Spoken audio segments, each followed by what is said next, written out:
আমি স্বার্থপর না, আমি প্রেমিক। আমি বেঈমান না, আমি সঠিক।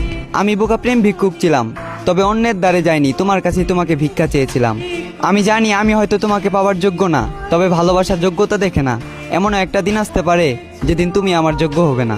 ভালো থাকার জন্য যদি আমাকে ছেড়ে যাওয়াটা তোমার উদ্দেশ্য হয়, তাহলে যাও, পৃথিবীর সর্বোচ্চ সুখ যেন তোমার হয়। তবে মনে রেখো, সময়ের চক্রবর্তীতে একদিন আমিও ভেসে উঠবো তোমার স্মৃতিতে। একদিন তুমি আমাকে দেখার জন্য ছটফট করবে, আমার সাথে একটু কথা বলার জন্য হাহাকার করবে। মুখে উঠবে না তোমার অন্ন, কান্না করবে তুমি আমার জন্য। সেদিন তোমার মনে পড়বে আমারও একটা অতীত ছিল, যে অতীতে একটা প্রেমিক ভিক্ষুক আমার থেকে ভালোবাসা ভিক্ষা চেয়েছিল। আমি চাই আমাদের অতীতটা যেন শৈশবের মতো হারিয়ে যায়, যাতে হাজার কান্না করে তুমি আমাকে পাবে না। মনে রেখো, অতীত ফিরে আসলেও শৈশব কিন্তু কখনো ফিরে আসে না।